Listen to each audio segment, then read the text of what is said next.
Out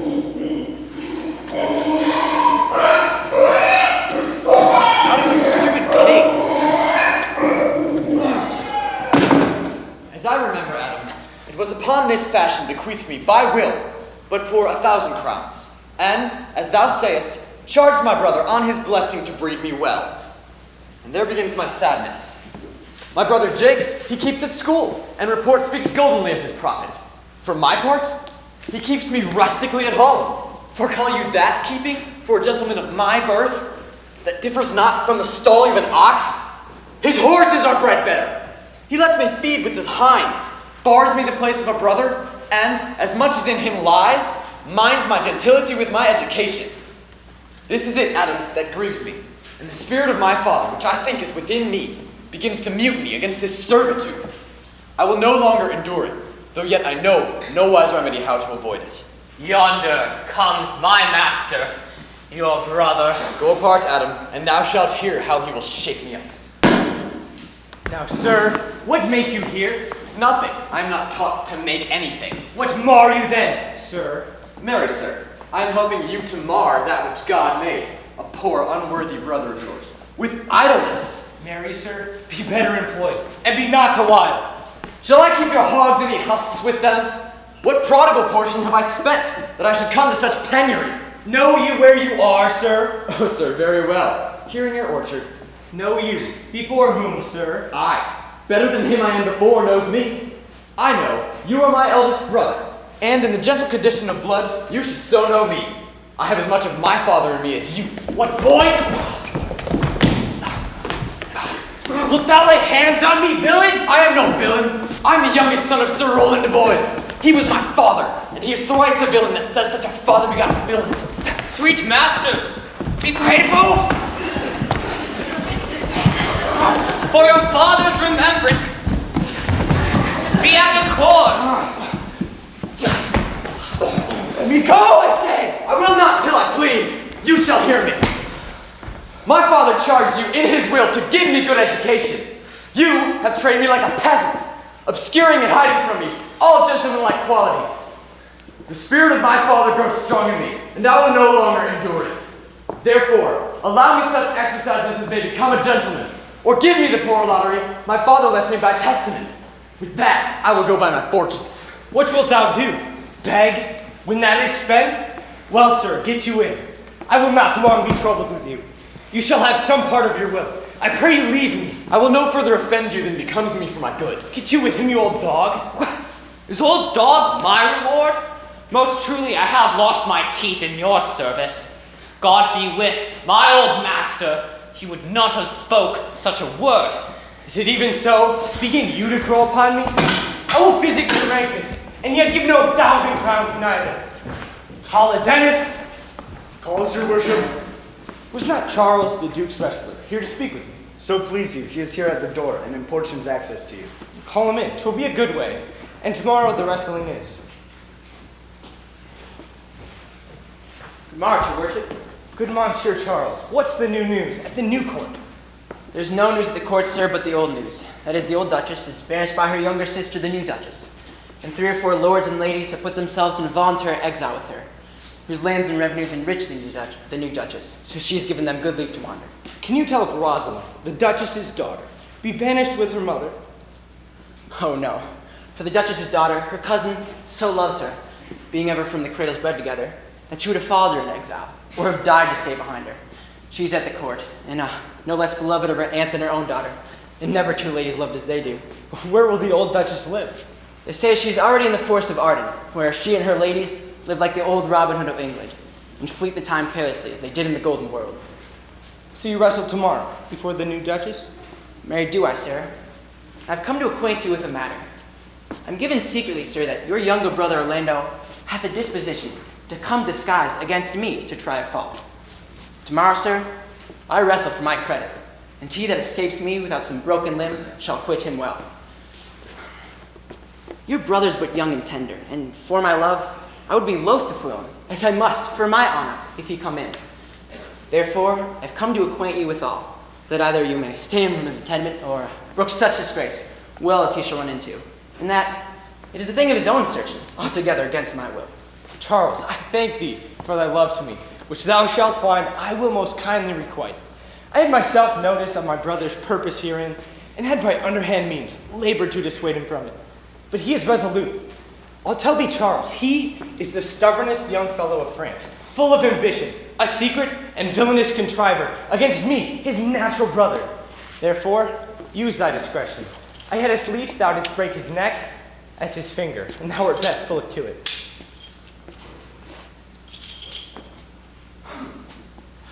I'm heartily glad I came hither to you. If he shall come tomorrow, I'll give him his payment. If ever he go alone again, I'll never wrestle for prize more. So God keep your worship. Farewell, good Charles. Now will I stir this gamester. I hope I shall see an end of him. For my soul, yet I know not why, hates nothing more than he. Yet he's gentle, never schooled and yet learned, full of noble device, of all sorts, enchantingly beloved. And indeed, so much in the heart of the world, and especially of my own people, that I am altogether despised. But it shall not long be so, for this wrestler shall clear all.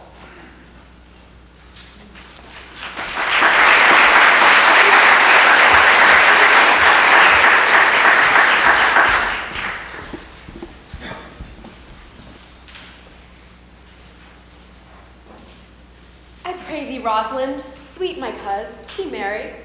Dear Celia, I show more mirth than I am mistress of. And would you yet I were merrier? Unless you could teach me to forget a banished mother, you must not yet learn me any extraordinary pleasure. Herein I see thou lovest me not with the full weight that I love thee. If my aunt, thy banished mother, had banished thy aunt, the Duchess my mother, so thou hadst been still with me, I could have taught my love to take thy mother from mine. So wouldest thou, if the truth of thy love to me were so righteously tempered as mine is to thee. Well, I will forget the condition of my estate to rejoice in yours. You know my mother hath no child but I, nor none is like to have. And truly, when she dies, thou shalt be her heir. For what she hath taken away from thy mother perforce, I will render thee again in affection. By mine honor I will. And if I break that oath, let me turn monster. Therefore, my dear Rose, my sweet Rose, be married. From henceforth I will, coz. And devise sports. Let me see. What think you of falling in love? Marry, I pray thee do, to make sport withal, but love no man in good earnest. What shall be our sport then? Let us sit and mock the good housewife Fortune from her wheel, so that henceforth her gifts may be bestowed equally. I would we could do so, for her benefits are mightily misplaced. And the bountiful blind woman doth most mistake in her gifts to woman. 'Tis true, for though she makes fair, she scarce makes honest, and though she makes honest, she makes very ill-favourably. Nay, now thou goest from Fortune's office into Nature's. Fortune reigns and gifts the world, not the lineaments of nature. Though nature hath given us wit to flout at Fortune, had not Fortune sent in this fool to cut off the argument? No, for always the dullness of the fool is the whetstone of the wit. How now, wit, whither wander you? Mistress, you must come away to your mother. Were you made the messenger? No, by mine honor, but I was bid to come for you. Where learned you that, oh fool? Of a certain knight who swore by his honor that the pancakes were good, and swore by his honor that the syrup was not. Now I'll stand to it. The pancakes were not, and the syrup was good, and yet was not the knight forsworn. How prove you that in the great heap of your knowledge? Come you both forth now. Stroke your chins and swear by your beards that I am a knave. By our beards, if we have them, thou art. By my knavery, if I had it, then I were. But if you swear by that is not, then you are not forsworn. No more was this knight swearing by his honor, for he never had any. Or if he had sworn it away long before he had ever seen those pancakes or that syrup. I pray thee, who is it that thou meanest? One that old Erica, your mother, loves. Enough, speak no more of him. He'll be whipped for it one of these days. The more pity that fools may not speak wisely what wise men speak foolishly. By my troth, thou sayest true, for since the little wit that fools have was silenced, the little foolery of wise men makes a great show. Here comes Monsieur Lebeau, with his mouth full of news that he will put on us as pigeons feed their young. Then shall it be news, grand? Bonjour, Monsieur Lebeau, what's the news? Fair princess, you have lost much good sport. Sport? Of what color? What color, madame? How shall I answer you? How shall I answer you? I do not know. You may answer her however you please. Or as destiny decree? We are. You amaze me, ladies. I would have told you of good wrestling which you have lost the sight of. Oh, yes. Tell us the manner of this wrestling. I will tell you the beginning, and if it please your ladyships, you may see the end. For the best is yet to do. And here, where you are, they are coming to perform it. The best is yet to do. There comes an old man and his 3 sons. 3 sons? Three proper young men of excellent growth and presence. Excellent growth and presence? The eldest of the 3 wrestled with Charles, the Duchess's wrestler, in which Charles threw him and broke 3 of his ribs, that there is little hope of life in him. So he says the second, and so the third. Yonder they lie, the poor old man, their father, making such pitiful dole, that all the beholders take part with his weeping. The poor old man! But what is the sport that the ladies have lost? Why, this that I speak of. This you speak of. Thus men grow wiser every day. It's the first time I ever heard breaking of ribs is a sport for ladies. Nay, it is a great sport for ladies. But does no one else want to see this breaking of ribs? Shall we see the wrestling, cousin? Yes, let's see it. What fun! You must if you stay here, for here is the place appointed for the wrestling, and they are about to perform it.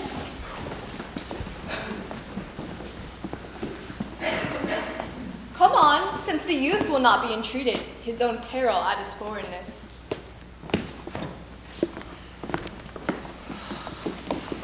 Is yonder the man? Even ye, madame. Alas, he is too young. How now, daughter and cousin? Are you crept hither to see the wrestling? Aye, my lady. So please you give us leave. You will take little delight in it, I can tell you, for there are such odds against the man. In pity of the challenger's youth, I would fain dissuade him, but he should not be entreated. Speak to him, ladies. See if you can move him. Call him hither, good Monsieur Lebeau. Monsieur Challenger, the princess calls for you. I attend them with all respect and duty. Sir, have you challenged Charles the wrestler? No, fair princess. He is the general challenger. I come but in, as others do, to try with him the strength of my youth. Young gentlemen, you have seen cruel proof of this man's strength. We pray you, for your own sake, to embrace your own safety and give over this attempt. Do so. Your reputation shall not therefore be disgraced. I beseech you, punish me not with your hard thoughts, wherein I confess me much guilty to deny so fair and excellent ladies anything. But let your fair eyes and gentle wishes go with me to my trial, wherein, if I be foiled, there is but one shame that was never gracious. If killed, but one dead that was willing to be so. I shall do my friends no wrong, for I have none to lament me. The world no injury, for in it I have nothing. Only in the world I fill up a place, which may be better supplied when I have made it empty. The little strength that I have, I would it were with you. And mine to eke out hers. Pray heaven I be deceived in you. Your heart's desires be with you. Come! Where is this young bastard that is so desirous to lie with his mother earth? Ready, sir, but his will have been its more modest wording. You shall try but one fall. No, I warrant your grace. You shall not treat him to a second. What if so mightily persuade him from a first? And you mean to mock me after? You should not have mocked me before. But come your ways.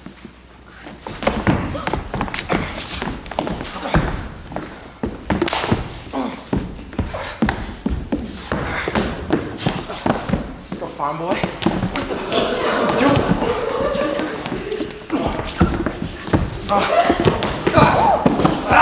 What are you doing? I came for a fight. Let's go. Come on. What is this?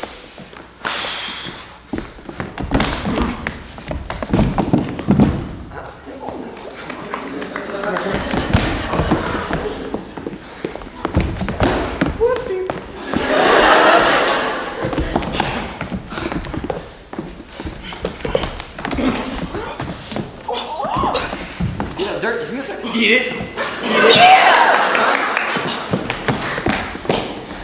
Come here, Fred. Come on, come on.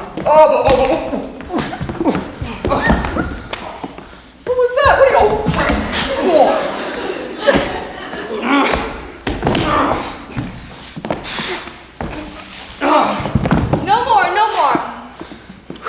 Yes, I beseech your grace. I'm not yet well breathed. How dost thou, Charles? He cannot speak, my lady. Bear him away.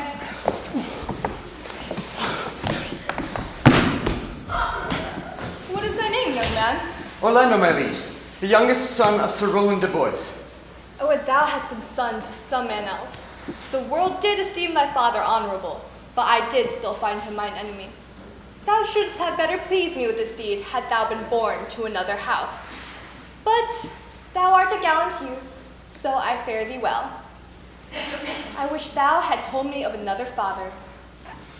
I am more proud to be Sir Roland's son, his youngest son, and would not change that calling to be adopted heir to Erica. Young gentleman, you have wrestled well. Gentlemen, wear this for me, one who would give more, but her hand lacks means. Shall we go, coz?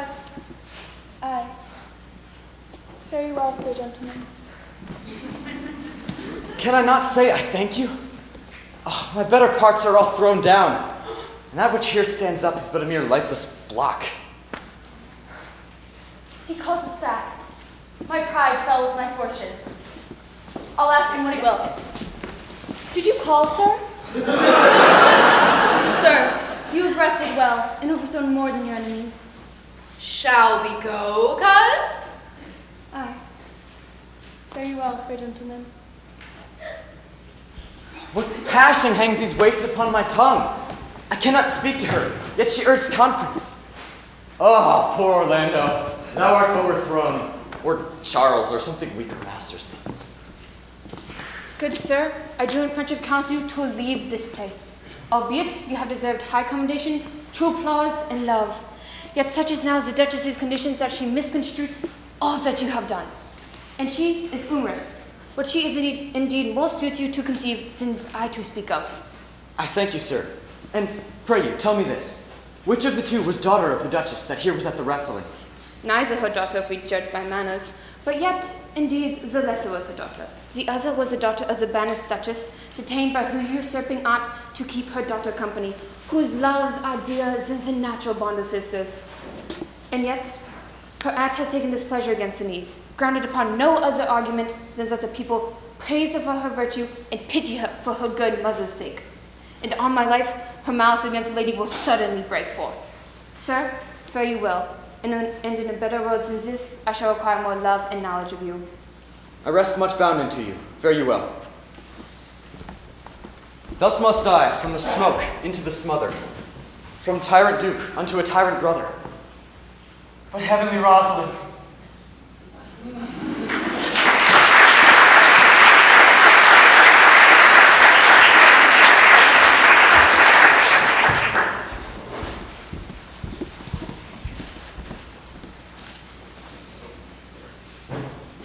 Why, cousin? Why, Rosalind? Cupid have mercy, not a word.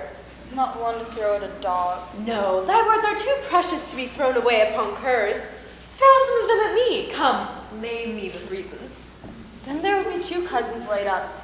One lame with reasons, the other mad without any. But is all of this for your mother? No, some of it is for my child's father. Oh, how full of briars is this working day world. They are but burrs, cousin. These burrs are in my heart. Hem them away. I would try, if I could cry, ahem, and have him. Come, come, wrestle with thy affections. They take the part of a better wrestler than myself. Is it possible, on such a sudden, you should fall into such a strong liking with old Sir Roland's youngest son? My mother, the Duchess, loved his father dearly. Doth it then ensue that you should love his son dearly? By that chase, I should hate him, for my mother hated his father dearly. Yet, I hate not Orlando. Faith, hate him not, for my sake. Why, doth he not deserve well? And let me love him for that. And you do love him, because I do. Look, here comes the Duchess. With her eyes full of anger. Mistress, dispatch you with your safest haste and get you from our court. Me, my lady? You, cousin, within these 10 days, if thou beest found so near our public court as 20 miles thou diest for it. I do beseech your grace. Wherein is the nature of my fault? Never so much as in a thought unborn did I offend your highness. Thus do all traitors. If their reputation did consist in words, they would be as innocent as grace itself. Let it suffice thee that I trust thee not. Yet your mistrust cannot make me a traitor. Tell me wherein likelihood depends. Thou art thy mother's daughter. That is enough. Treason is not inherited. And if it were, what's that to me? My mother was no traitor. Dear sovereign, hear me speak. Aye, Celia, we stayed her for your sake. Else would she and her mother ranged along. I did not then entreat to have her stay. It was your own pleasure and your own remorse. I was too young then to value her. But now I know her. If she be a traitor, why then so am I. We still have slept together, rose at an instant, learned, played, eat together. And wherever so we went, like Juno swans, we went coupled and inseparable. She is too subtle for thee, and her smoothness, her very silence and patience speak to the people, and they pity her. Thou art a fool, she robs thee of thy name. Thou wouldst show more bright and seem more virtuous when she is gone. So open not thy lips, for firm and irrevocable is my doom, which I pass upon her. She is banished. Pronounce that sentence on me, my liege. I cannot live out of her company. You are a fool. You, niece, if you outstay the time upon mine honor and in the greatness of my word, you die.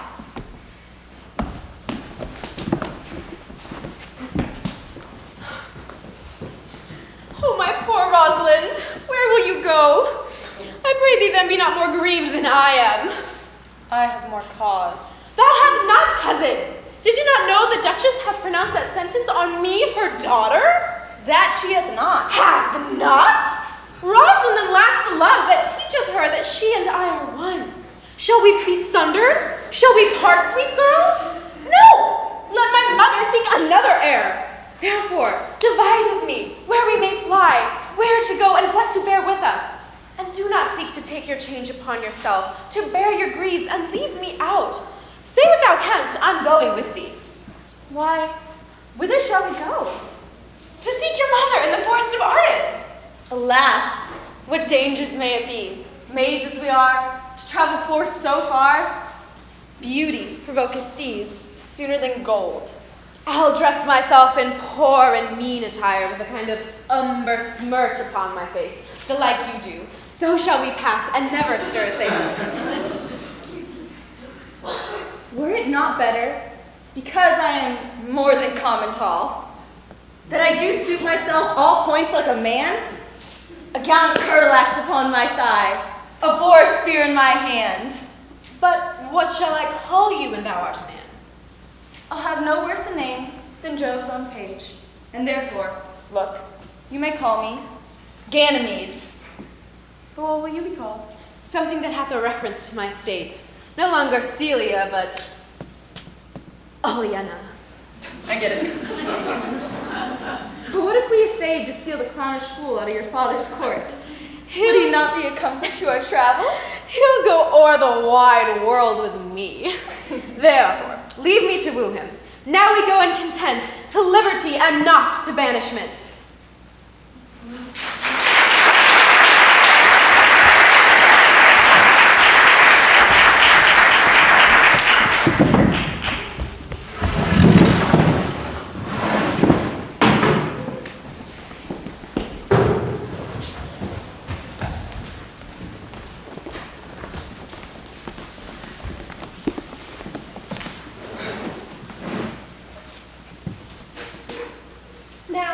Mates and sisters in exile, hath not old custom made this life more sweet than that of painted pomp? Are not these woods more free from peril than the envious court? Here feel we but the penalty of Adam, the season's difference, as the icy fang and churlish chiding of the winter's wind, which, when it bites and blows upon my body, even till I shrink with cold, I smile and say, this is no flattery. These are counselors that feelingly persuade me what I am. And this our life exempt from public haunt finds tongues in trees, books in the running brooks, sermons in stones, and good in everything. I would not change it. Happy is your grace. That can translate the stubbornness of fortune into so quiet and so sweet a style. Come, shall we go and kill this venison? And yet, it irks me the poor, dappled fools, being native burghers of this desert city, should, in their own confines, have their round haunches gored. Indeed, my lord, the melanchologically grieves at that, and in that kind swears to do more research than doth your brother that hath banished you. Today my lord Armian and I did steal behind him as he lay along under an oak whose antique root peeps out upon the brook that brawls against this wood.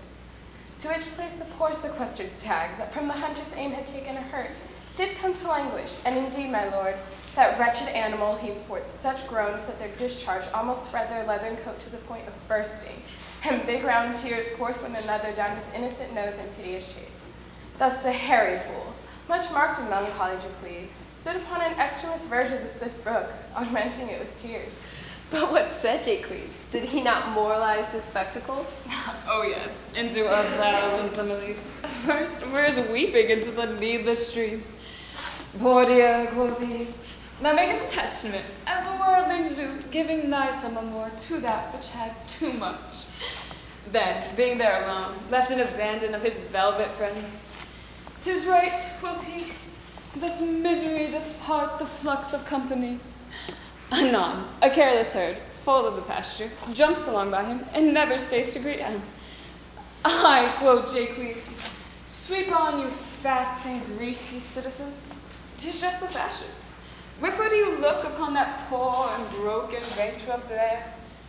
Thus most effectively, he pierceth through the body of the country, city, court, yea, and of this our lives, swearing that we are mere usurpers and tyrants, and what's worse, to fright the animals and kill them up in their assigned and native dwelling place. And did you leave him in this contemplation? We did, my lord, weeping and commenting upon the sobbing deer. Show me the place. I love to comb him in these sullen fits, for then he's full of matter. We'll bring you to him straight.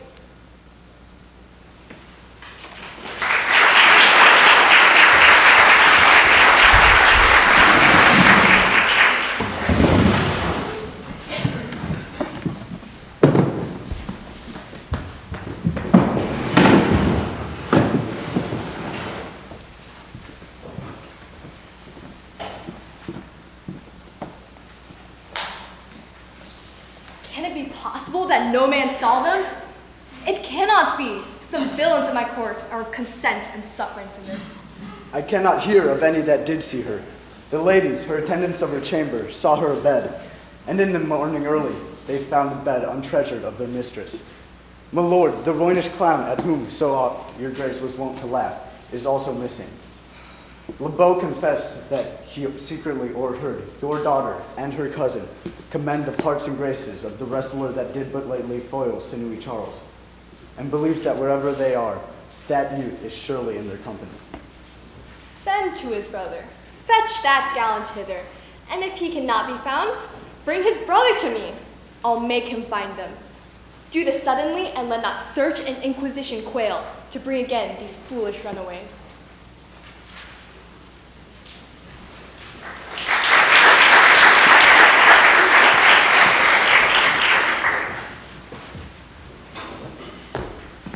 Who's there? What, my young master? Oh, my sweet master. Oh, my gentle master. Oh, you memory, old Sir Roland. Why, what make you here? Why are you virtuous? Why do people love you? Wherefore are you gentle, strong, and valiant? Why would you be so fond to overcome the bonny prizer of the humorous Duchess?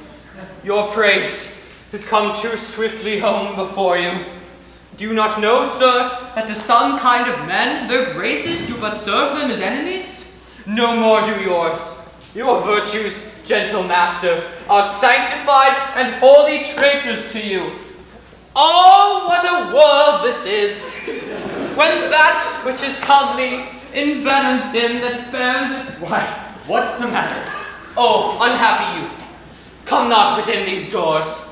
Beneath this roof, the enemy of all your graces lives. Your brother, no brother, yet the son, yet not the son. I will not call him son. Of him I was about to call his father. he hath heard your praises, and this very night he means to burn the lodging where you used to lie, and you in it. If you fail of that, he'll have some other means to cut you off. I overheard him and his practices. This is no place. This is a butchery. Abhor it, fear it, do not enter it. Why, whither, Adam, wouldst thou have me go? No matter whither, master, so long as thou comest not here. What? Wouldst thou have me go and beg my food? I rather will subject me to the malice of a diverted blood and bloody blood. But do not so. Do not so. I have 500 crowns, the thrifty hire of which I saved under your father, which I did store to be my foster nurse, when service should in old limbs lie lame, and old age in unregarded corners thrown. Take that. He that doth the ravens feed, yea, providently caters for the sparrow, shall be comfort to my age. Here is the gold. All this I give you. Oh, master, let me be your servant. Though I am old, yet I am strong and lusty.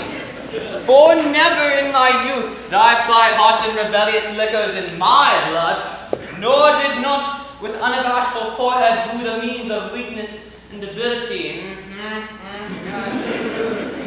Like some of you. Therefore, my age is but a lusty winter, frosty, but kindly. Oh, let me go with you. I'll do the service of a younger man in all your business and responsibilities. Oh, good old man, how well in thee appears the constant service of the antique world, when service but for duty, not for meed. But come thy ways, we'll go along together, and ere we have thy youthful wages spent, we'll light upon some settled low content. Oh, master, go on, and I will follow thee to the last gasp with truth and loyalty. From 17 years till now, almost fourscore. You know how many that is? No. No? Do you know how many that is? Do you know how many that is? 80. Yes, good job. I'm 80 years old. Here lived I. But now, live here no more. At 17 years, many their fortunes seek, but at fourscore, it is too late a week. If fortune cannot recompense me better than to die well and not my master's debtor.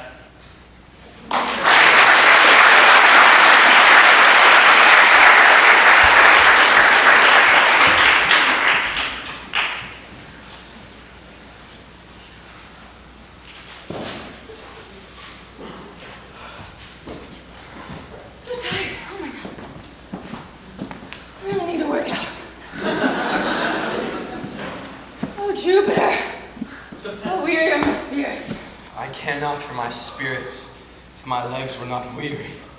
I pray you, bear with me. I cannot go no farther. I'd rather bear with you than bear you. Well, this is the Forest of Arden.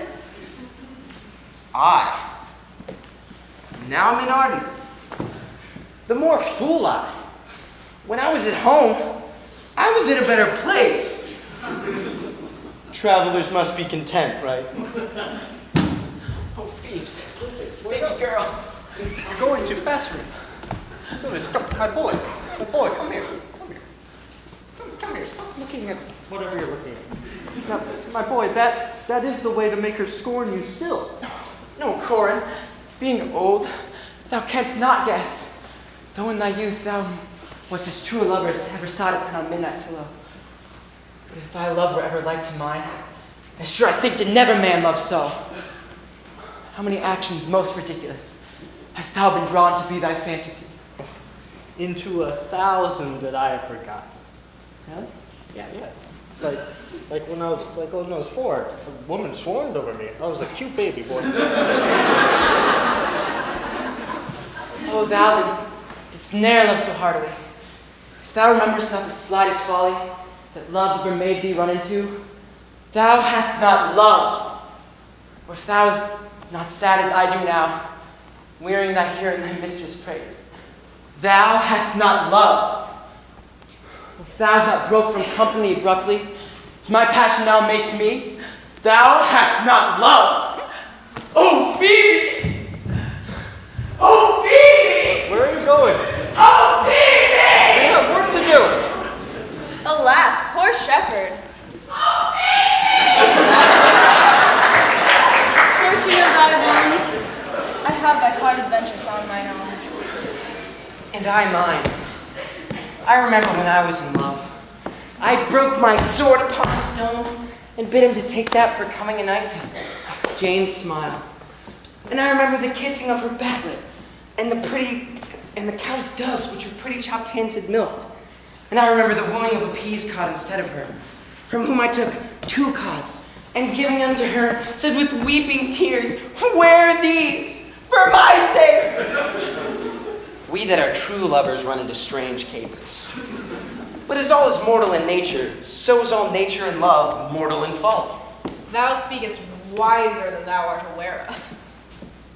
Jove, Jove, the shepherd's passion is much upon my fashion. And I mine, but it grows something stale. I pray you, one of you question yond man. If he for gold will give us any food, I faint almost to death. Call a clown. Peace, fool, he's not thy kinsman. Who calls? Your betters, sir. Else they are very wretched. Peace, I say. Good even to you, friend. And to you, good sir, and to you all. Sir, if that love or gold can in this desert place buy some entertainment, bring us somewhere where we may rest ourselves and feed. Here we have a young maid who's traveled much oppressed and faints for succor. Which one's the maid? Oh, okay. Fair sir, I do pity her, and wish for her sake more than for my own, that I was more able to relieve her. But I am a shepherd to another man, and do not shear the fleece that I graze. My master is of churlish disposition, and little cares to find a way to heaven by doing deeds of hospitality. Besides, his cottage, his flocks, and his grains of feed are on sale now, and by reason of his absence, at his sheepcot now, you will find little that you will feed on. But what is, come see, and in my voice most welcome will you be. What is he that shall buy the pasture and the flock? Oh, that young swain you saw here but erewhile, who little cares for buying anything. The pathetic one? Yeah, that one. I pray thee, if it stand with honesty, buy thou the cottage, pasture, and the flock, and thou shalt have to pay for it of us. And we will mend thy wages. I like this place, and willingly could waste my time in it. Assuredly, the thing is to be sold. Go with me. If upon report you like the soil, the profit, and this kind of life, I will your very faithful feeder be, and buy it with your gold right suddenly.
More, I pray thee, more. It will make you melancholy, Monsieur Jakes. I thank it. I can suck melancholy out of a song as a weasel sucks eggs. More, I pray thee, more. Their voices are ragged. I know they cannot please you. I do not desire them to please me. I do desire them to sing. Come, another stanza. Call you stanzas? Call them what you will, Monsieur Jakes. Nay, I get not for their names. They owe me nothing. Let them sing. As you wish. Well, if ever I thank any man, which is unlikely, I'll thank you. But that they call compliment is like the encounter of two baboons. And when a man thanks me heartily, methinks I've given him a penny, and he renders me the beggarly thanks. Come, sing, and you that will not, hold your tongues. Let's end the song and then set the table. The Duchess will sit under this tree. She hath been all this day to look you. I've been all this day to avoid her. She's too disputable for my company. I think of as many matters as she, but I give heaven thanks, and make no boast of it. Come, warble, come. God that nations shun, and loves to lie in the sun, seeking the food he eats, and pleased with what he gets. Come hither, come hither, come hither, here shall he see no enemy, but winter and rough weather. I'll give you a verse to this note that I made yesterday, in despite of my invention. And I'll sing it. Thus it goes. Give us a note, minstrel. If it should come to pass that any man turn ass, leaving his wealth and ease, a stubborn will to please, do-da-me, here shall he see gross fools as he, and if he will come to me. What is this doop-dami? 'Tis a Greek invocation to call fools into a circle. And I'll go seek the Duchess. Her banquet is prepared.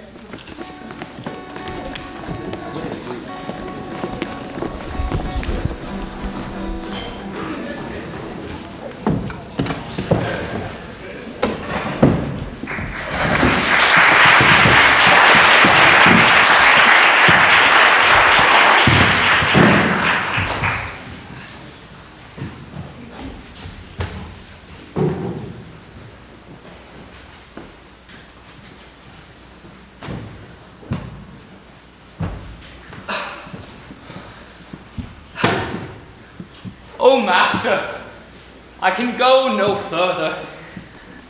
Oh, I die for food. Here, I lie down and measure out my grave. Farewell, kind master. If this uncouth forest yield anything savage, I will either be food for it, or bring it for food to thee. For my sake, be comfortable.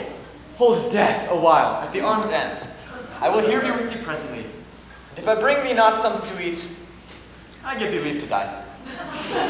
Oh, well said. Thou lookest cheerly, and I'll be with thee quickly. Cheerly, good Adam.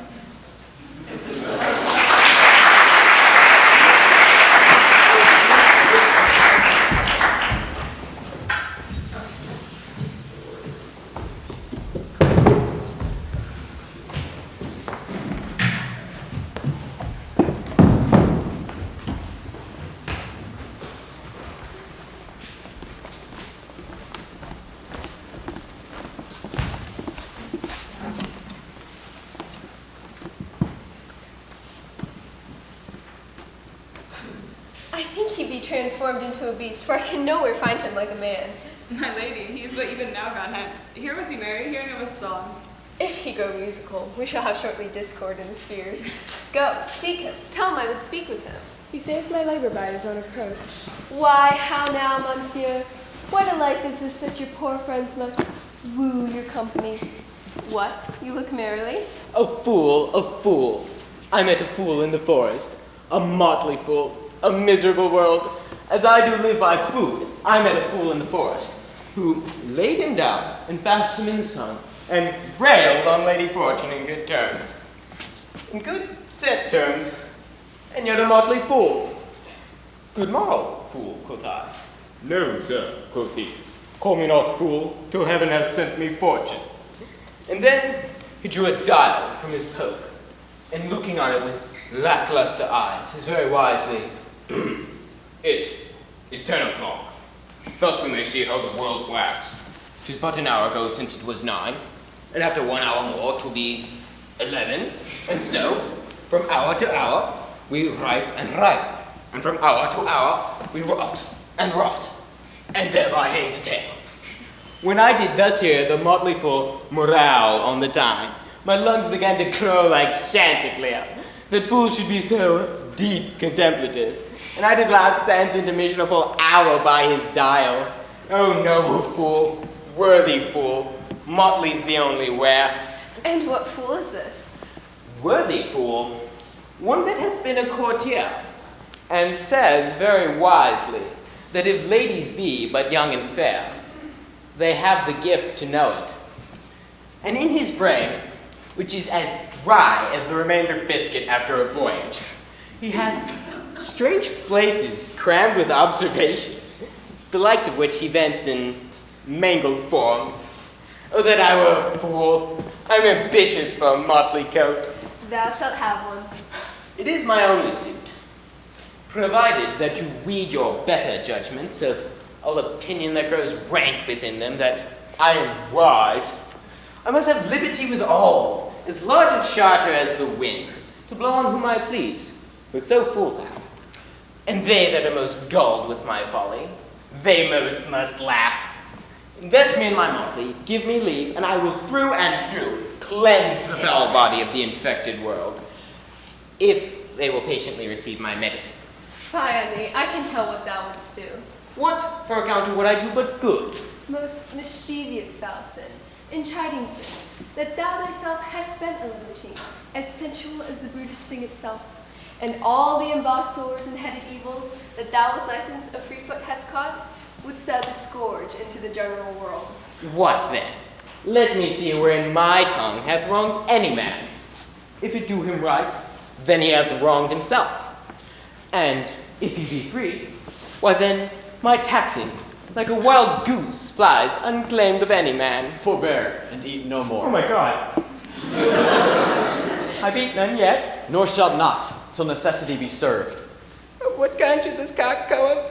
Art thou this boldened man by thy distress, or else a rude despiser of good manners, that incivility thou seemst so empty? You touched my vein at first. The thorny point of bare distress hath taken from me the show of smooth civility. What would you have? Your gentleness shall force more than your force moveth to gentleness. I almost die for food. Let me have it. Sit, walk down and feed, and welcome to our table. Welcome. Speak you so gently? Pardon me, I pray you. I thought that all things had been savage here. Sit you down in gentleness, and take upon command what help we have, that to your wanting may be ministered. Then but forbear your fruit a little while. There is an old poor man, who after me hath many a weary step lived, in pure love, till he be first sufficed, oppressed with two weak evils, age and hunger. I will not touch a bit. Go, find him out. We will nothing waste till your return.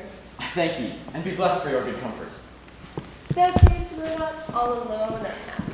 This wide and universal theater presents more woeful pageants than the scene wherein we play in. All the world's a stage, and all the men and women merely players. They have their exits and their entrances, and one man in his time plays many parts, his acts being 7 ages. At first, the infant, mewling and puking in the nurse's arms. And then the whining schoolboy, with his shining morning face and satchel, creeping like snail unwillingly to school. And then the lover, sighing like furnace, with a woeful ballad made to his mistress' eyebrow. And then the soldier, full of strange oaths and bearded like the pod, jealous in honor, sudden and quick in quarrel, seeking the bubble reputation, even in the cannon's mouth. Then the justice, in fair round belly, with good cape and line, with eyes severe and beard of bull cut, full of wise saws and modern instances, and so he plays his part. But the 6th age shifts, into the lean and slippered pantaloon, with pouch on side and spectacles on nose. His youthful hose well saved, but a world too wide for his shrunk shank. And his big, manly voice, turning again in childish treble, pipes and whistles in his sound. The last scene of all that ends this eventful history is second childishness and mere oblivion. Sans teeth, sans eyes, sans taste, sans everything. Welcome. Sit down, your venerable birth, and then let me Thank you most for him. So had you me. I scarce can speak to thank you for myself. Welcome, fall to.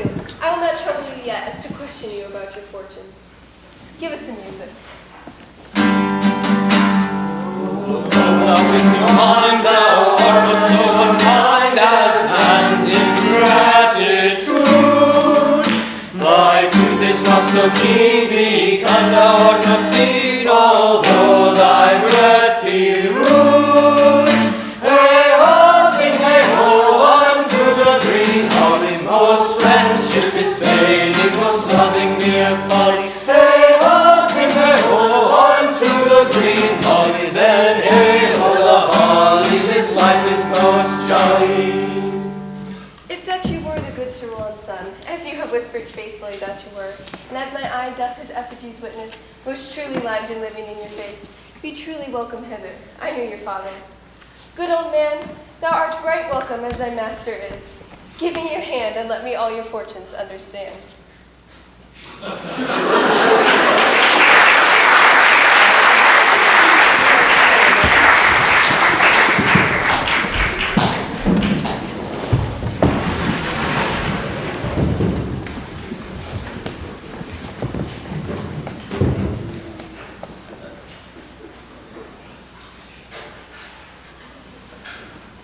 Not seen him since? Sir, that cannot be. Look to it. Find out thy brother wheresoe'er he may be within this 12 month. Bring him dead or living, or turn thou no more to seek a living within our territory. All things that thou dost call thine word seizure do we seize into our hands, till thou canst quit thee by thy brother's mouth of what we think against thee. No, that your highness knew my heart in this. I never loved my brother in my life. More villain thou. Well, push him out of doors, and let my officers of such a nature perform an extent upon his lands. Do this expediently, and turn him going.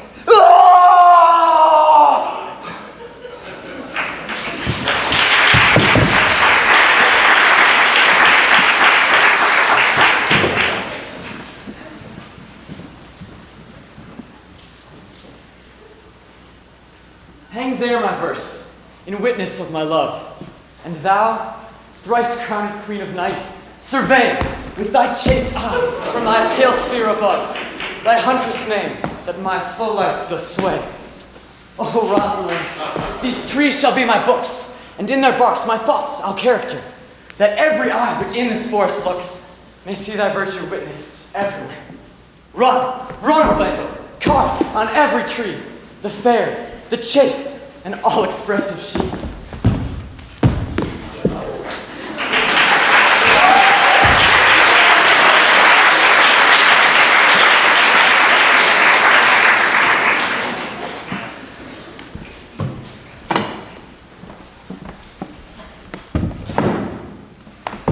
And how you'd like this shepherd's life, Master Touchstone?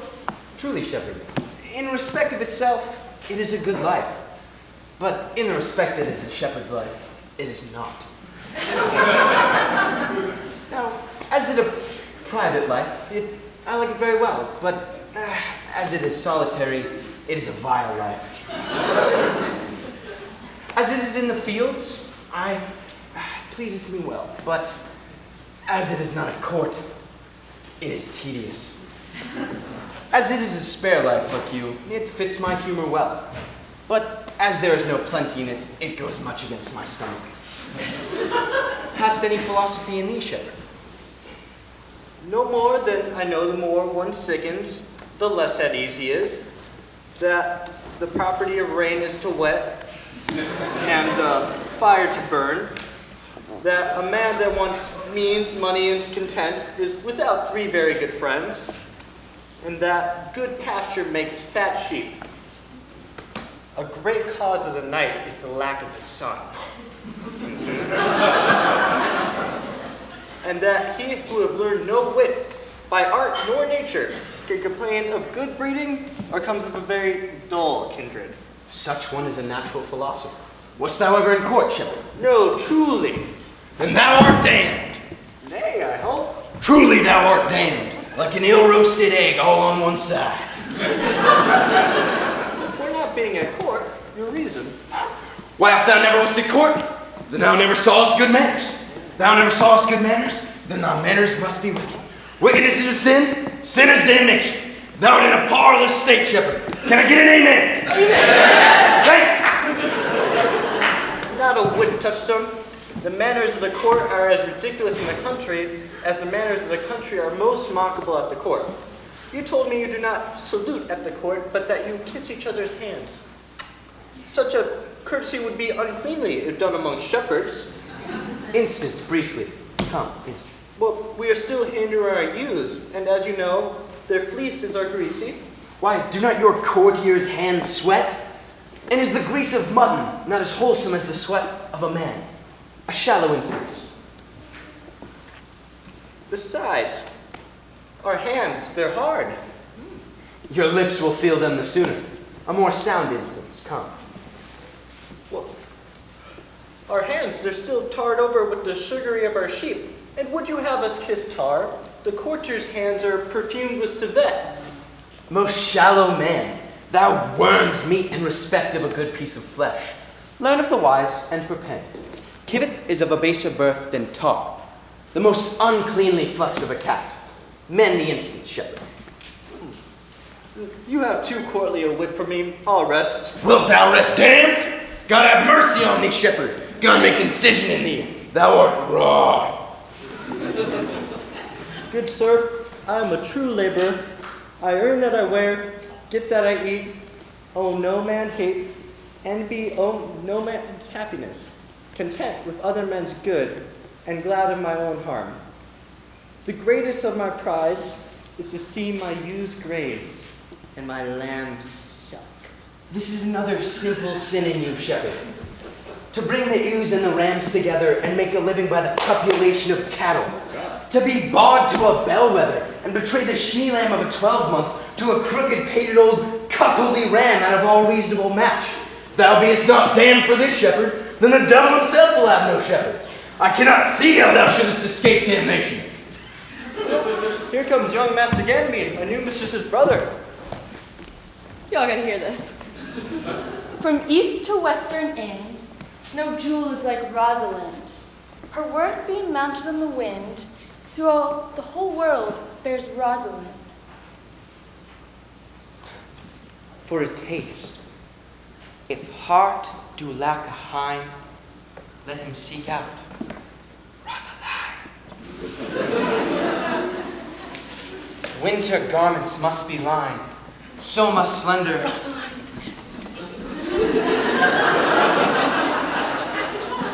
sweetest nut hath sourest rind. Such a nut is Rosalind. This is a very false gallop of verses. Why do you infect yourself with them?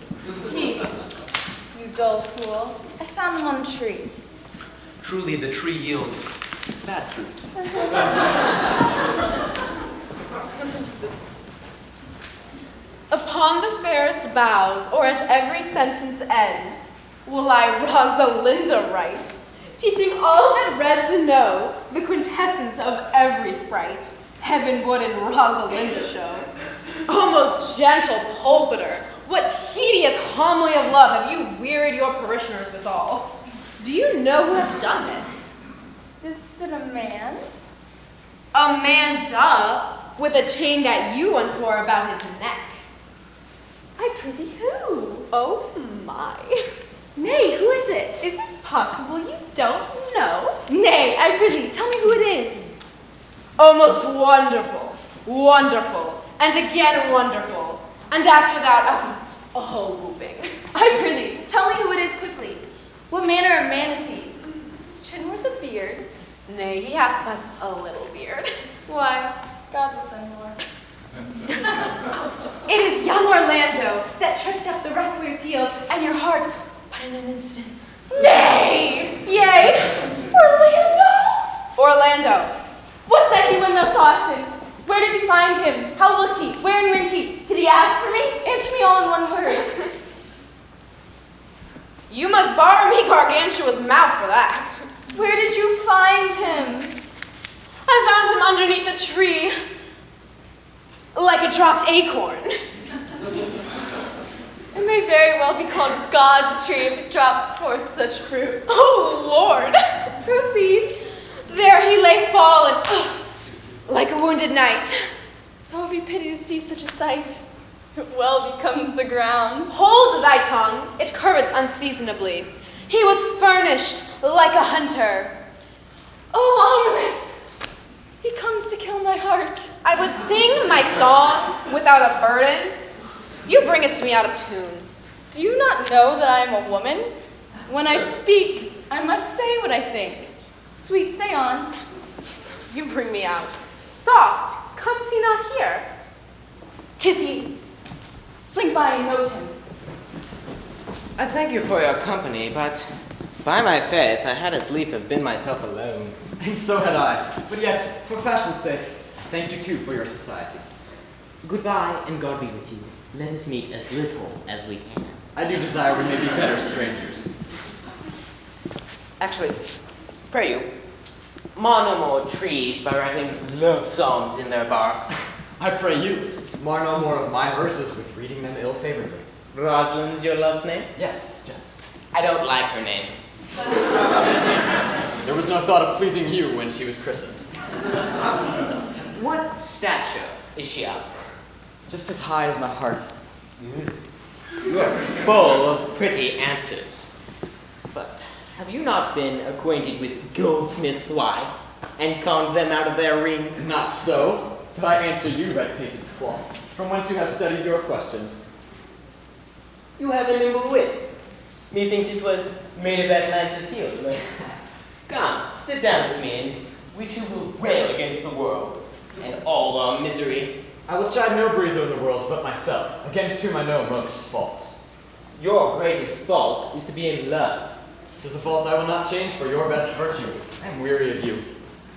By my faith, I was seeking for a fool when I met you. He is drowned in the brook.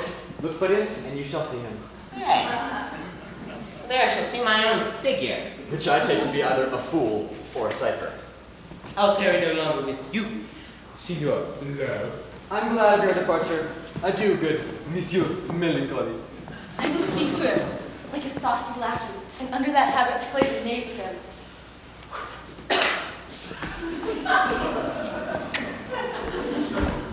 Do you hear, Forrester? Very well. What would you? I pray you. What is it o'clock? You should ask me what time of day. There's no clock in the forest. Aye, then there are no true lovers in the forest. Else sighing every minute and groaning every hour would detect the lazy foot of time as well as the clock. And why not the swift foot of time? Time travels in diverse paces with diverse persons.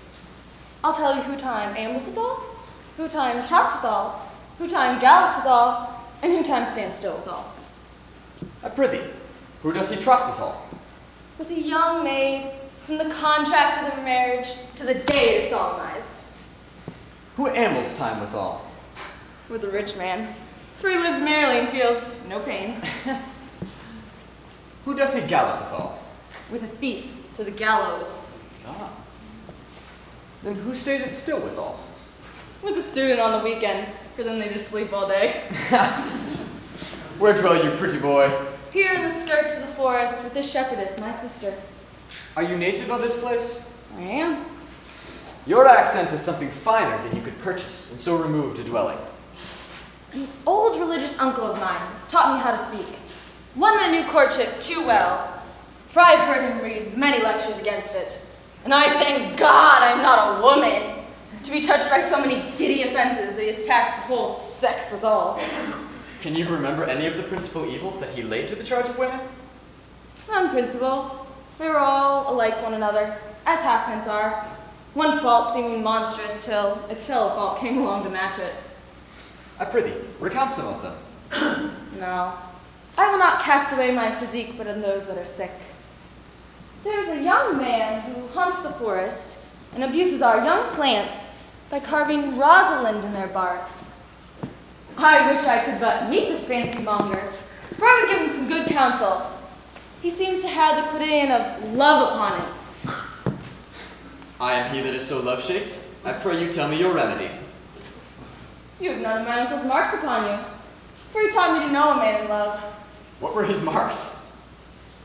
A lean cheek, which you have not. Hey. A blue eye and sunken, which you have not. Your shirt should be unbuttoned, your shoes untied, and everything about you representing utter desolation. But you are no such man. Pretty boy, I would I could make thee believe I love. Me believe it? You may as well convince she that you love believe it. But, in good sooth, are you he that carves on the barks wherein Rosalind is so admired?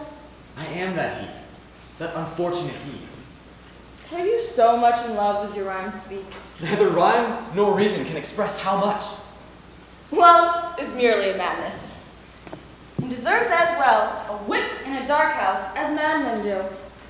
Yet, I profess that I can cure it. Did you ever cure any so? Yes, one, and in this manner.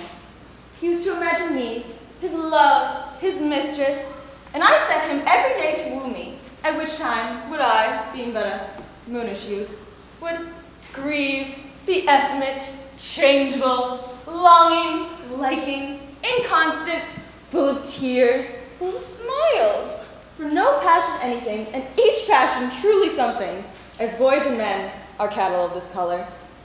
I was to like him, now loathe him, now entertain him, now forswear him, now weep for him, now spit on him, at which time I drove my suitor from his mad humor of love to live in a humor of madness. And thus I cured him. I would not be cured, youth. I could cure you, if you would but come to my cottage and call me Rosalind. Now, by the faith of my love, I will. Show me where it is. Right this way. Lead the way, pretty boy. Nay, you must call me Rosalind.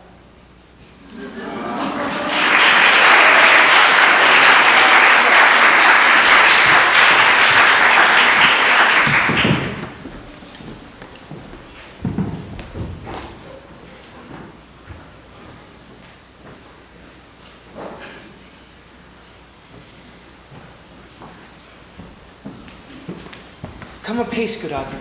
I will fetch up your goats, Audrey. And how now, Audrey? Am I the man yet? Do my simple features content you? Your features, Lord warned us. What features? I am among thee and thy goats, as the most capricious poet, honest Ovid, was among the Goths. The Goths. Ovid? Who was Ovid? He was a poet of love. A poet of love. Are you a poet of love? I am. I am a poet of love. I love poets. Tell me of Ovid. He wrote the Metamorphoses. The Metamorphoses. The Metamorphoses. The Metamorphoses. The Metamorphoses. The Metamorphoses. Yes. He tells the story of Daphne, a little nymph who ran through the woods, who was pursued by the god Apollo. Now Cupid, the naughty boy, shot Apollo in the heart with an arrow. Ugh! And he fell madly in love with Daphne, who did not return his love. Pursued by the god Apollo. Oh, how beautiful. Yes, but the golden-haired god began to overtake her in the woods, and she wanted to get away. And as she was running, she prayed to her father, Peneus, the Lord of the River, to turn her into a tree. And as they were running, she turned into a tree. A tree? Yes, a tree. Her hair turned to leaf and vines. So remember, Audrey, when you are running from the god Apollo in the woods, do not ask your father to turn you into a tree. But that is such a sad story. It is but a story. But it makes me feel sad. Yes, it is sad, but it is poetical. I do not know what poetical is. Is it honest in deed and word? Is No. it a true thing? No, truly.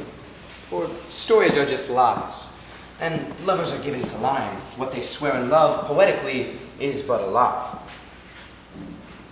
Do you wish then that the gods had made me poetical?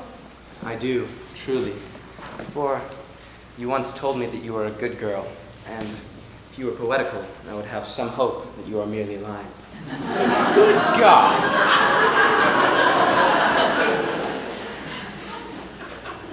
Would you not have me honest? No, for you are a very pretty girl, and honesty coupled to beauty is to have honey with sauce to sugar. Well, I'm not fair.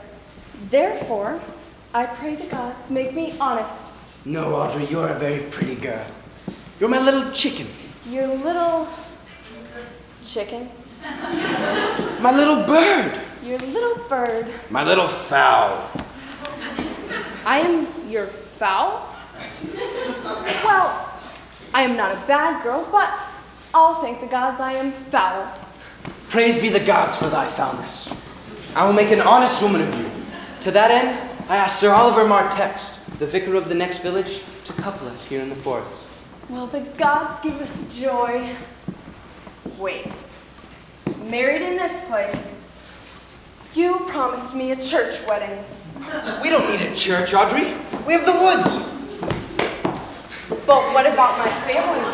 What about my wedding party? We don't need a wedding party, Audrey. We have your goats. My goats. I don't want to get married with my goats. Oh, it'll be fun. Ah, Sir Oliver Martext. You are very well met, sir. Will you dispatch us here beneath this tree? Is there none here to give the woman? I will not take her on gift of any man. Truly, sir, she must be given, or else the marriage is not lawful. Proceed, proceed. I'll give her. Hello, sir. How do you do? What is your name? Signor Yaques? J. Qua? John Paul? What kind of a name is John Paul? Will you be married, Motley? As the ox hath his yoke, sir. As the horse her curb, as the falcon her bells. So man hath his desires. Yes, but will you, being a man of your singular breeding, be married under a bush like a beggar? Get you to a church, man, and get yourself a good priest who can tell you what marriage is. That man will but join you as they join wainscot. Then one will prove a shrunk panel, and like green timber, warp and warp. I am not of the mind that it would be better to be married of this man than of another. For he is not like to marry us well, and not being married well is a good excuse hereafter to leave my beloved wife. Come along, Audrey. We must be married, or we must live in bawdrift. Farewell, Master Oliver. Wind away, be gone. I will not to marry with thee.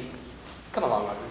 Tell me more of Over. Who are his gods? You are a sort of god, Audrey.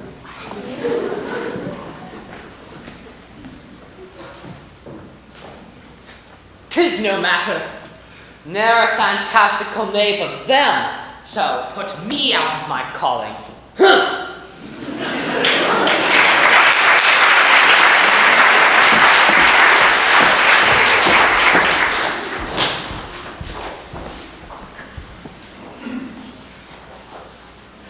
Do not speak to me, for I will weep. Tears do not become a man. But have I not cause to weep? Yes, weep away. His very hair is of the dissembling color. His hair is browner than Judas's. His kisses are Judas's own children. But why would he swear that he would come and comes not? Nay, certainly, there is no truth in him. Not true in love. Yes, when he is in. But I think that he is not in. But you heard him swear downright he was. Oh, that's a brave man.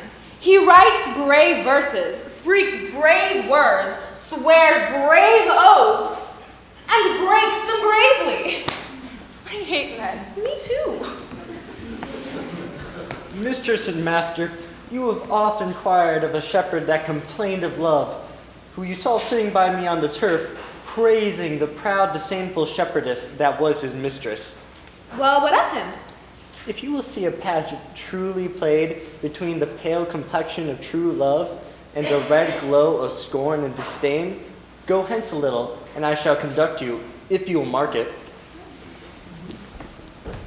Thieves! Babe, wait! No, babe, come back! Sweet Phoebe, do not scorn me. Do not, Phoebe. Say you love me not. Say not so in bitterness. The common executioner, whose heart the accustomed sight of death makes hard, feels not the axe upon the humble neck, but first begs pardon. Will you sterner be than he that dies and live by blade drums? I would not be thy executioner. I fly thee, for I would not injure thee. Thou tellst me there is murder in mine eye? 'Tis pretty, sure, and very probable that eyes, that are the frailest, softest things, that shut their coward gates on atomies, should be called tyrants, butchers, murderers. Now I do frown on thee with all my heart, and if mine eyes can wound, now let them kill thee. Now counterfeit to swoon. Why now fall down? Why not to say mine eyes are murderers? Show me the wound mine eye hath made in thee. Scratch thee, but with a pin, and there remains some scar of it. But now mine eyes that I have darted at thee hurt thee not, nor I am sure there is no force in eyes that can do hurt. Oh dear Phoebe, if ever, that ever may be near, you meet in some fresh cheek the power of fancy, you might know the wounds invisible that love's keen arrows make. But till that time, come not thou near me, and when that time comes, afflict me with thy mocks. Pity me not, as till that time I shall not pity thee. And why, I pray you, who might your mother be, that you insult, exalt, and all at once? Over the wretched! What?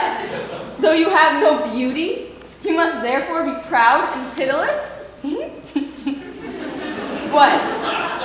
Is it your hair, your eyebrows, your bugle eyeballs, your cheek of cream that can attain my spirits to your worship? And you, shepherd, wherefore do you follow her, like a foggy south puffing wind and rain? You are 1,000 times a proper man, and she is a woman. 'Tis such fools as you that makes the world full of ill-favored children. Shepherdess, sell when you can. You are not for all markets. Cry the man mercy. Love him. Take his offer. Sweet youth, I pray you chide a year together. I'd rather hear you chide than this man woo. He's fallen in love with her foulness, and she'll fall in love with my anger. I pray you, do not fall in love with me. I don't like you.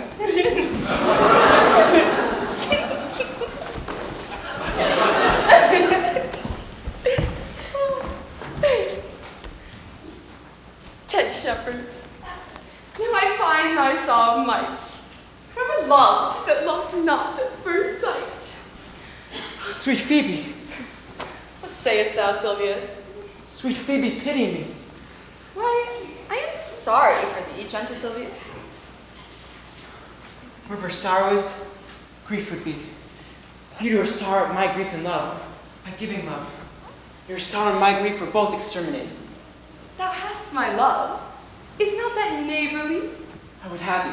Why, thou were covetousness. Silvius, the time was that I hated thee, and yet it is not that I bear thee love, But since thou canst talk so well of love, thy company, which first was irksome to me, I will endure, and I'll employ thee too. But do not look for any further recompense than thine own gladness thou art employed. So perfect and so holy is my love, and die in such poverty of grace, thinking a most plenteous crop, to glean the broken ears after the man the main harvest reaps, loose now in a scattered smile, and that I'll live upon. Knowest now the youth who spoke to me erewhile? Not very well, but I have met him oft. He hath bought the cottage and the bounds that the old carlet once was master. Think not I love him, though I ask for him. 'Tis but a peevish boy. And yet, he talks well. But what care I for words? And yet, words do well when he that speaks them pleases those that hear. It is a pretty youth. Not very pretty, but sure he's proud. And yet, his pride becomes him. There's a pretty redness in his lips. A little riper and more lusty red than that mixed in his cheek. There be some women, Silvius, had marked him in parcels as I had, would have gone near to fall in love with him. But for my part, I love him not, nor hate him not. And yet, I have more cause to hate him than I do to love him. For what had he to do to chide at me? I marvel why I answered not again. But that's all one. Omittance is no quittance. I shall write him a very taunting letter, and thou shalt bear it. Wilt thou, Silvius? Phoebe, with all my heart. I shall write it straight. The matter is in my head and in my heart. I shall be bitter with him and passing short. Go with me, Silvius.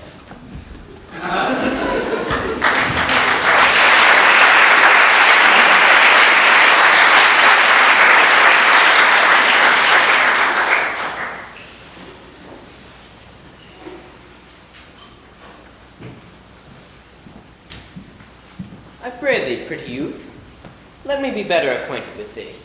They say you are a melancholy fellow. Ah, I am so. I do love it better than laughing. To be in extremity of either is abominable. Why, 'tis good to be sad and say nothing. You should try it. Why, 'tis good to be a post. You should try it. I have neither the scholar's melancholy, which is emulation, nor the musician's, which is fantastical, nor the courtiers, which is proud, nor the soldiers, which is ambitious, nor the lawyers, which is politic, nor the ladies, which is nice.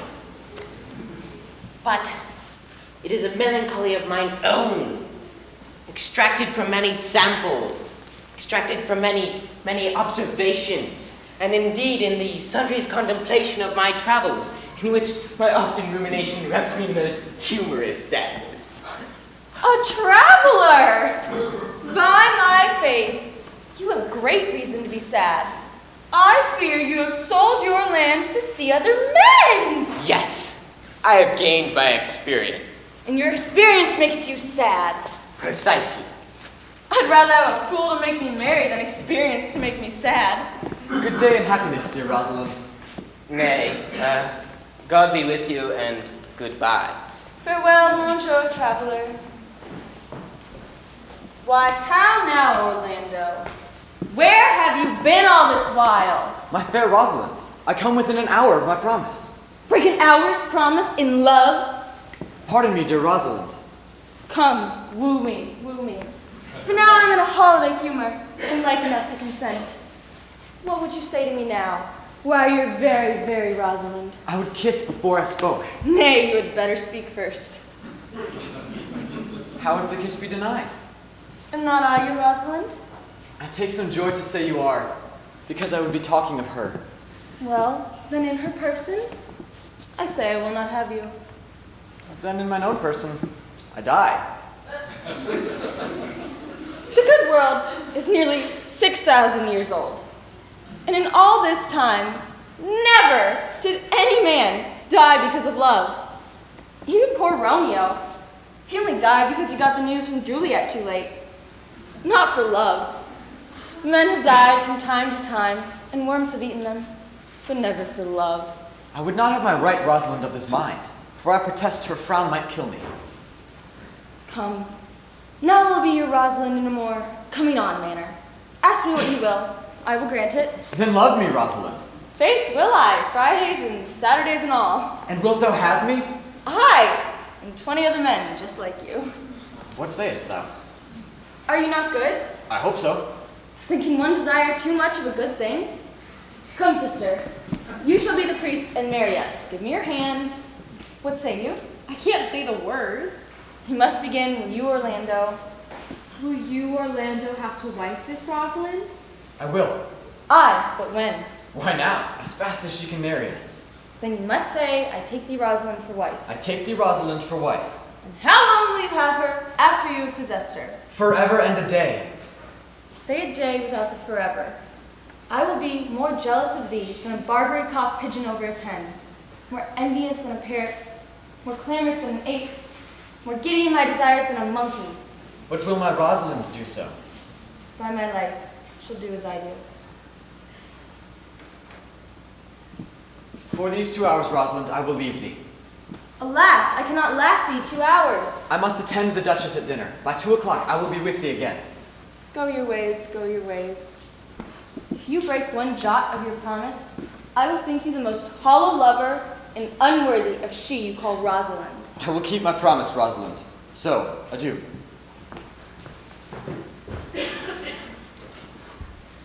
You have simply misused our sex in your love prate. Oh, cuz, my pretty little cuz. Thou didst know how many fathoms deep I am in love. Like a bottomless pit, I'm sure. I cannot be out of the sight of Orlando.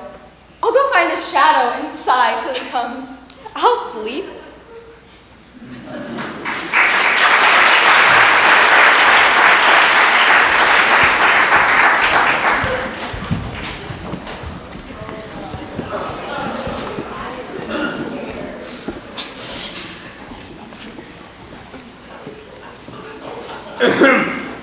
Take thou no scorn to wear the horn, it was a crest that I was born. Thy father's father wore it, thy father bore it. The horn, the lusty horn is not a thing to laugh to scorn.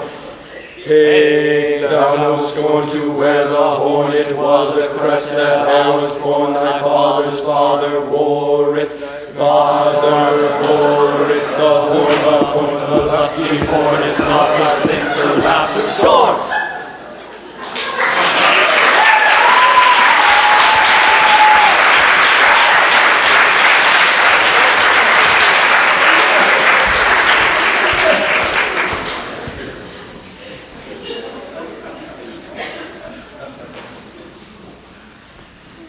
Past 2 o'clock and no Orlando.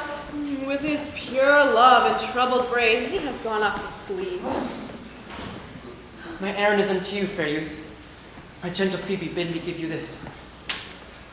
I know not the contents, but as I guess, by the stern brow and waspish action which she did use as she was writing of it, it bears an angry tenor. Pardon me, for I am but a guiltless messenger. Why, shepherd? This is a letter of your own device. No, I protest. I know not the contents, for I have never heard it yet. But I have heard too much of Phoebe's cruelty. Whiles the eye of a man did woo me, that could no vengeance to me, if the scorn of your bright eyne have power to raise such love in mine, alack in me what strange effect would they work in mild aspect. Whiles you chide me, I did love. How then might your prayers move? Oh, Phoebe! He that brings this love to thee, little knows this love in me.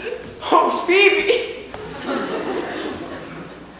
And by him seal up thy mind, whether that thy youth and kind will the faithful offer take of me and all that I can make.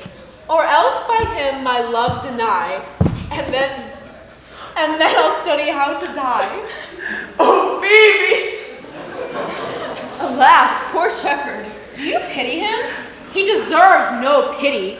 Wilt thou love such a woman? What, to make thee a full stray and play instruments on you? So alone.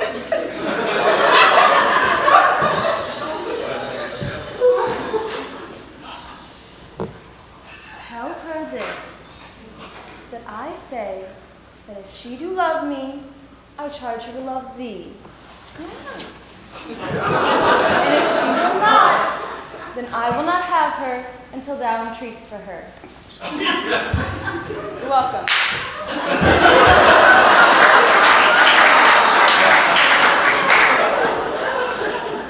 Good morrow, fair one. Pray you if you know, where in the purlieus of this forest stands a sheepcote, fenced about with olive trees. West of this place, in the neighboring bottom. If then I may profit by a tongue, then should I know you by description? Are not you the owner of the house I did inquire for? It is no boast of being asked to say we are. Orlando doth commend him to you both, and to that youth he calls his Rosalind, he sends this bloody napkin. Are you he? I am he. What should we understand by this? Some of my shame. If you will know of me, what man I am, and how and why, and where this handkerchief was stained. I pray you, tell it. When last the young Orlando parted from you, he left a promise to return again within an hour, and pacing through the forest, chewing the food of sweet and bitter fancy, mark what object did present itself? Under an oak, a wretched, ragged man lay sleeping on his back. About his neck, a green and gilded snake had wreathed itself. But suddenly, seeing Orlando, it slipped away into a bush, under which bush's shade, a lioness lay crouching with cat-like watch. When that the sleeping man should stir, this seen, Orlando did approach the man, and found it was his brother, his elder brother. I have heard Orlando talk of this brother before, and he did render him the most unnatural that ever lived. Did Orlando leave him there, food to the hungry lioness? Twice did he turn his back in purpose so, but kindness, nobler ever than revenge, and nature, stronger than his just occasion, made him give battle to the lioness, who quickly fell before him, in which hurtling from miserable slumber, I awaked. Are you his brother? Was't you he rescued? Was't you who did so oft contrive to kill him? 'Twas I, but 'tis not I. I do not shame to tell you what I was, since my conversion so sweetly tastes, being the thing I am. But for the bloody napkin, By and by, when from the first to the last, betwixt us to tears, our recountments had most kindly bathed. As how I came into that desert place, he led me instantly unto his cave. There stripped himself, and here upon his arm the lioness had torn some flesh away, which all this while had bled. And now he fainted, and cried in fainting upon Rosalind. Brief, I recovered him, bound up his wound, and after some small space, being strong at heart, he sent me hither to tell this story, that you might excuse his broken promise, and to give this napkin, dyed in his blood, to the shepherd youth that he in sport doth call Rosalind. Oh my God. Why, how now, Ganymede? Many will swoon when they do look on blood. There's more to it than that. Look, he recovers. oh, would I were at home. We'll lead you thither. Be of good cheer, youth. You a man, you lack a man's heart. I do. I so confess it. Well then, take a good heart and counterfeit to be a man. I should have been a woman by right.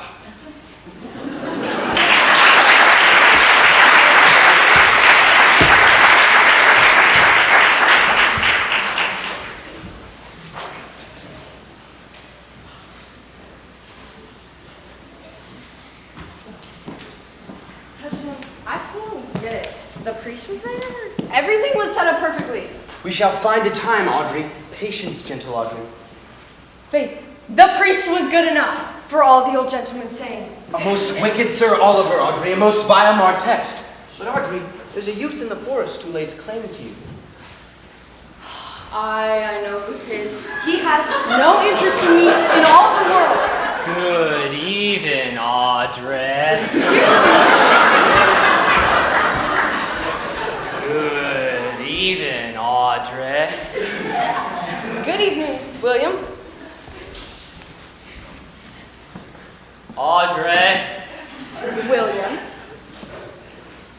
Good evening. Oh, cover thy head, cover thy head. Nay, prithee, be covered. How old are you, good friend? I'm 25, sir. A ripe age. Is thy name William? William, sir. A fair name. Were you born in the forest here? Sir, here in the forest, thank God. Thank God. Good answer. Are you rich? Faith, sir, so. So is good. Very good. Very excellent good. And yet it is not. It is but so. Are you wise? Faith, sir, I do have a pretty wit. A pretty wit, he says. You say this very well indeed. Do you love this maid? I do, sir. Give me your hand. Are you learned? Oh, no, sir. Then learn this of me. To have is to have. Okay. It is a common figure in rhetoric that drink, being poured from a cup into a glass, by filling the one doth empty the other. For your writers do consent that ipse is he, and you are not ipse, for I am he. Which he, sir? He, sir, that must marry this woman. Therefore, clown, abandon which in the common is leave, the society which in the boorish is company of this female, which in the vulgar is woman. All together now, abandon the society of this female, or clown, thou perishest, or to thy better understanding, diest, to wit, I kill thee, translate thy life into death, thy liberty into bondage. I will deal with poison in thee, or in bastinado, or in steel. I will bandy thee with faction. I will o'errun thee with policy. I will kill thee 150 ways. Therefore tremble and depart. Audrey. Do, good William. Audrey. You should leave now. Why don't you love me, Audrey? Why don't you love me, Audrey? Leave, boy! God rest you merry, sir. Audrey! Our mistress and master seeks you. Come, away, away. A trip, Audrey, a trip. I attend!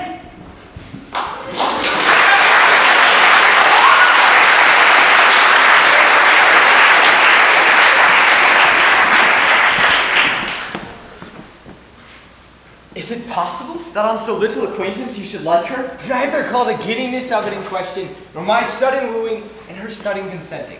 But say with me, I love Aliena. Say with her that she loves me. Consent with both, that we may enjoy each other. It shall be to your good, for my father's house and all the revenue that was old Sir Roland's will I estate upon you, and you live and die a shepherd. You have my consent. Let your wedding be tomorrow. Thither will I invite the Duchess and all her company. Go you and prepare Aliena, for look you, here comes my Rosalind. God save you, brother. And you, fair sister. Oh, Orlando, how it grieves me to see you wear your heart in a scarf. It's my arm. Had not your heart been injured by the claws of the lion? Wounded it is, but with the eyes of a lady. Your brother and my sister no sooner met than they looked, no sooner looked than they sighed, no sooner sighed than they loved, no sooner loved than they sought the remedy. They have made themselves a pair of stairs to marriage. They are in the very wraths of love. They shall be married tomorrow, and I will bid the Duchess to the nuptial. But, how bitter a thing it is to look into happiness through another man's eyes. Why then tomorrow, can I not serve your turn for Rosalind? I can live no longer by thinking. It's showtime. I will wear you no longer with idle talking. Believe then, if you will, that I can do strange things. I have, since I was 3 years old, conversed with a magician, most profound in his art. If you do love Rosalind so near your heart as your gestures cry out, Then tomorrow, when your brother marries Aliana, so shall you be married to her. It is not impossible to me to set her before your eyes tomorrow. Speakest thou in sober meanings? I do. You shall be married tomorrow. Youth? You've done me much ungentleness to show the letter I writ to you. I care not if I have. You are followed by a faithful shepherd. Look upon him. Love him. He worships you. Dear shepherd, tell this youth what 'tis to love. It is to be made of sighs and tears, and so am I for Phoebe. And I for Ganymede. And I for Rosalind. And I for no woman. It is to be made of faith and service, and so am I for Phoebe. And so am I for Ganymede. And I for Rosalind. And so am I for no woman. It is to be made of fantasy. It is to be all made of passion and all made of wishes. All adoration, all duty and observance. All humbleness, all patience and impatience. And so am I for Phoebe. And so am I for Ganymede. And I for Rosalind. And so am I for no woman. If this be so, why blame you me to love you? If this be so, why blame you me to love you?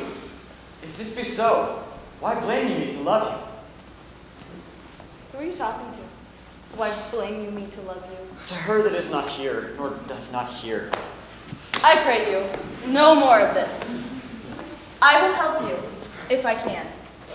I would love you, if I could. So meet me here tomorrow. I will marry you, if I ever marry a woman. And I will be married tomorrow. I will satisfy you, if I ever satisfy a man. And you will be married tomorrow. I will content you, if what pleases you contents you, and you shall be married tomorrow. As you love Rosalind, meet. As you love Phoebe, meet. And as I love no woman, I'll meet. So fare you well. I have left you my commands. I'll not fail if I live. Nor I. Nor I.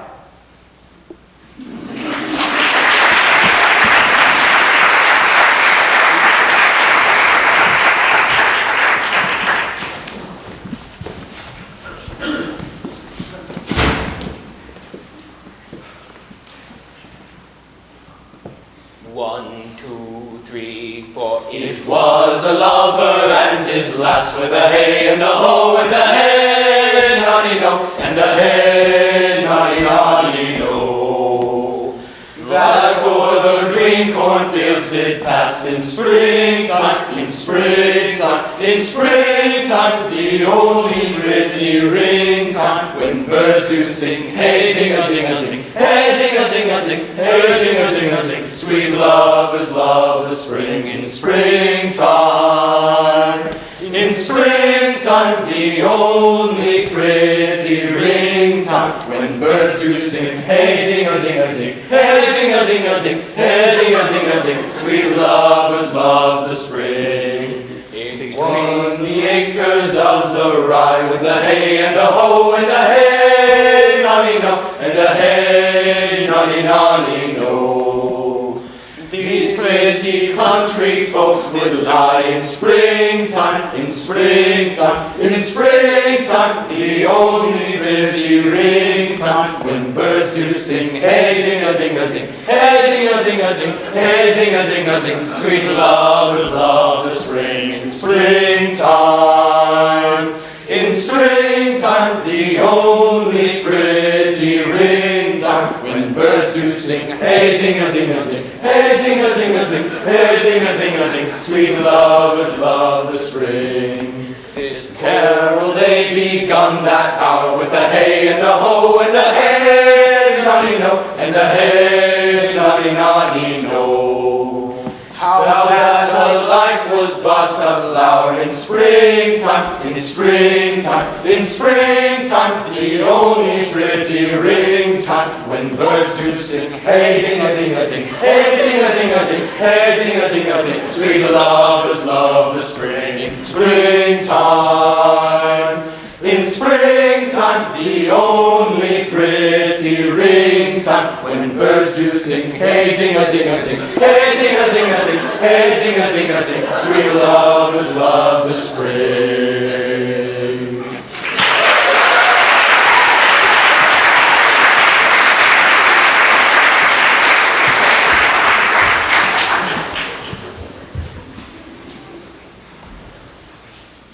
Dost thou believe, Orlando, that the boy can do all this that he hath promised? I sometimes do believe, and sometimes do not. You say, if Ganymede bring your daughter Rosalind, you will bestow her on me here? That would I, had I kingdoms to give with her. And you say you'll have her? That would I, were I of all kingdoms king. You say you'll marry Ganymede, if he be willing? Oh, that would I, should I die the hour after. But if you do refuse to marry him, you'll give yourself to this most faithful shepherd? So is the bargain. You say you'll have Phoebe, if she will? Though to have her and death were both one thing. There is sure another flood toward, and these people are coming to the ark, as it were. These are a pair of very strange creatures, which in all tongues are called fools. Salutation and greeting to you all. Good, my lord. This is the monthly-minded gentleman I have so often met in the woods. He hath been a courtier, and swears. If any man doubt that, let him put me to my purgation. I have trod a measure, I have flattered a lady, I have been politic with my friend, smooth with mine enemy. Okay. I have undone 3 tailors, I have gotten into 4 quarrels, and like to have fought one. Good, my lord. Like you this gentleman? I like him very well. God with you, sir. I desire you much of the like. I press in here amongst the country coupletives to swear and to forswear, as marriage binds and blood breaks. A poor virgin, sir, an ill-favored thing, but mine own. It is an ill humor of mine to take that no man else will. Rich honesty, sir, dwells like a miser in your poor house, as a pearl in your foul oyster. By my faith, you shall have her as wife.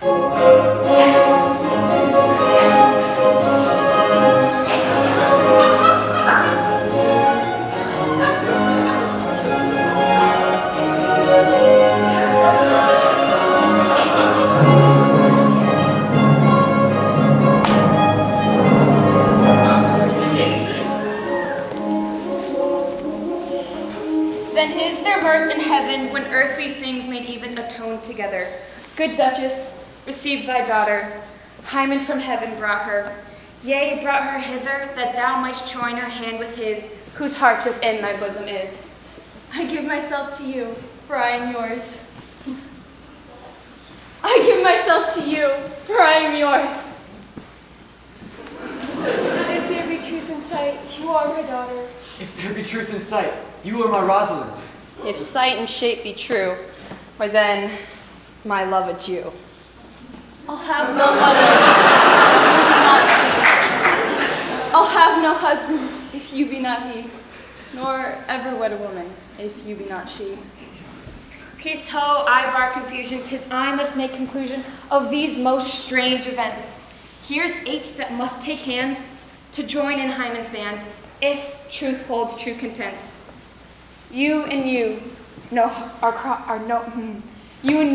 cross shall part. You and you are heart and heart. You to his love must accord, or have woman to your lord. You and you are sure together, as winter to foul weather.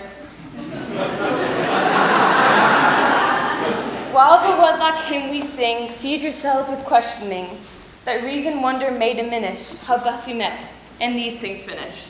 Oh, my dear niece, welcome thou art to me. Even daughter, welcome, in no less degree. I will not eat my word, now thou art mine. Thy faith my fancy to thee doth combine. You demand.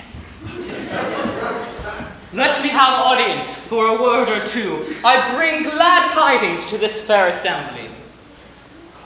The Duchess Erica, hearing how that every day men and women of great worth resort to this forest, addressed a mighty power, which were on foot in her own custom, purposely to take her sister here and put her to the sword. And as she came to the skirts of this wild wood, she met upon an old religious man, where, after some question with him, Repent, sinner! was converted, both from her enterprise and from the world, her crown bequeathed everything to her banished sister, and all the lands and revenues restored to them who were with her exiled.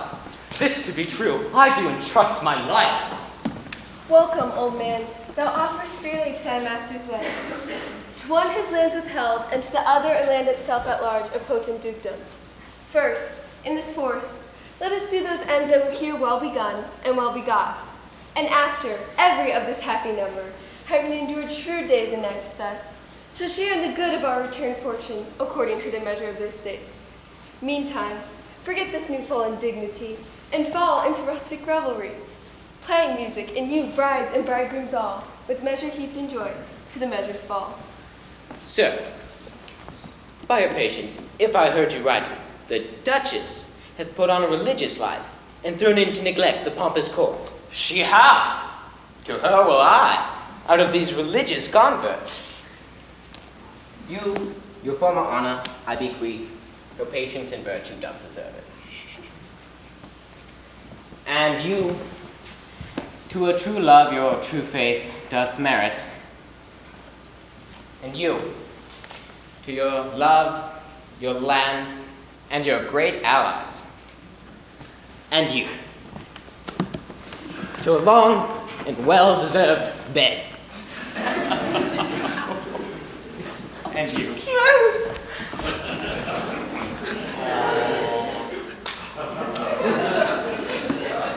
No. To wrangling. For your loving voyages, but for 2 months victualled. So, do your pleasures. I am for others than for dancing measures. Stay, bequeath, stay. To see no pastime I. What you would have, I'll stay to know at your abandoned cave. Proceed, proceed. We will begin these rites as we do trust they'll end in true delights.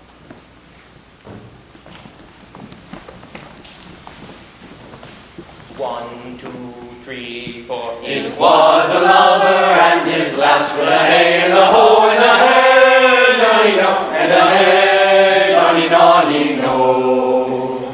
That o'er the green cornfields did pass in springtime, in springtime, in springtime, the only pretty ringtime, when birds do sing, hey ding-a-ding-a-ding, hey ding-a-ding-a-ding, hey ding-a-ding-a-ding, sweet lovers love the spring in springtime.